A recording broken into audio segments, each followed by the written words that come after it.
Yeah, we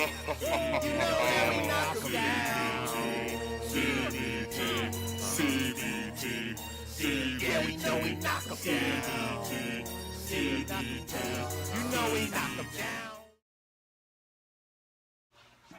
What's good, YouTube? It's your boy Big Cool coming to you from Colossal Boxing Talk. Colossal Boxing Talk is associated with Three Kings Boxing under the movement umbrella, and I am back with another video. I'm here to talk about Keith one-time Thurman, WBC, WBA Unified Welterweight Champion, is back in the news with more head-scratching comments.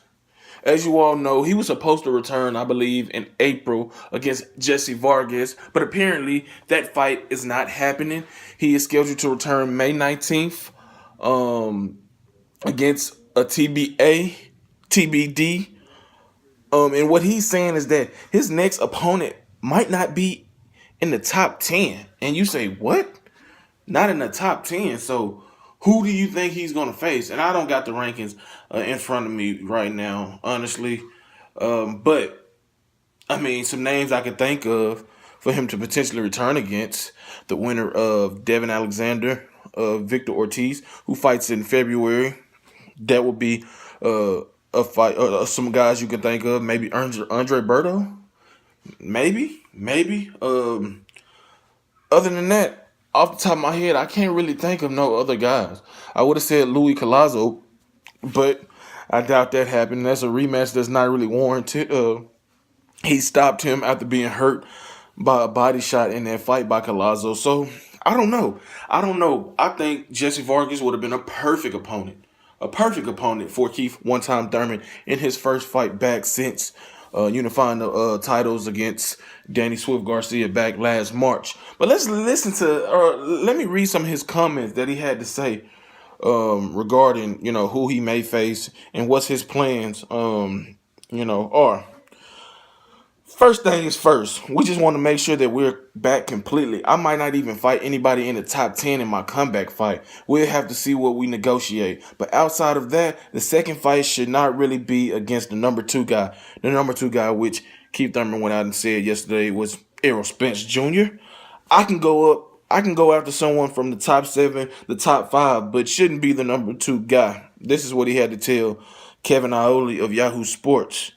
So, he's being steadfast and he's not fighting Errol Spence this year. So we're going to move off of that. Even though it's bullshit, we're going to move off of that. We don't know who he's going to fight May 9th. He doesn't know who he's going to fight May 9th. But apparently after his May 19th, comeback fight, he will face somebody in the top 7, the top 5, excluding Errol Spence. So top 7, let me pull up these rankings. Just bear with me, just bear with me, y'all. Let me pull up these rankings to see who he could potentially face after his May 19th fight. Okay, you got Lamont Peterson. Not gonna happen. He just got his ass beat by Errol Spence. You got Manny Pacquiao. Not gonna happen. He's likely to face Lucas Matisse or Mikey Alvarado April 14th. You got Danny Garcia. Possibly could happen because he's mentioned a potential rematch with him, saying that the fans want that fight. No, nobody want that rematch right now. You got Sean Porter. Could happen because that was a highly contested fight. I felt Sean Porter won. So, you got those 2 guys. You got Kell Brook. Not going to happen because he's at 154. You got Jesse Vargas. It may happen. He's ranked number 7. According to ESPN, I just pulled up the closest rankings that popped up. Jeff Horn ain't happening because he's facing Terrence Crawford. Lucas Matisse isn't happening because he's potentially going to face Manny Pacquiao. But if he don't fight Manny Pacquiao, Golden Boy and Al Heyman aren't doing business due to Oscar De La Hoya's ego. So the 3 guys I could see him facing after his May 19th comeback fight are Danny Garcia in a rematch, Sean Porter in a rematch, both guys he defeated, and Jesse Vargas, a guy who was rumored and assumed to be his opponent for this May 19th date, but that has been scrapped. So those are the 3 guys you should expect to see entertained and chose. In terms of his May 19th comeback, like I said, Devin Alexander, Victor Ortiz winner. If they come out unscathed, I know that's kind of a quick turnaround from February. I think they fight in February 17th, I believe, to May.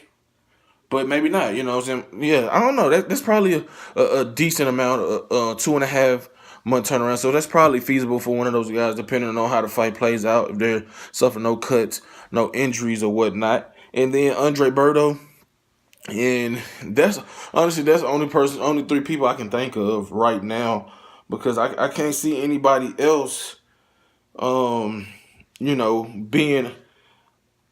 a name that we recognize for him to face. So I'm just trying to, kind of really, figure that out. And he's not going to risk, losing his title in his first comeback fight against somebody that can really beat him. Not to say that Devin Alexander can't beat him. I rule out Andre Berto or Victor Ortiz defeating him or having a legitimate chance. And although I put Devin Alexander's chances of beating him at low 20, 25, 30%, he's still a more credible opponent than Ortiz or Andre Berto. So if Devin Alexander beats Victor Ortiz like I'm expecting him to, I wouldn't be mad at a fight between him and Keith Thurman.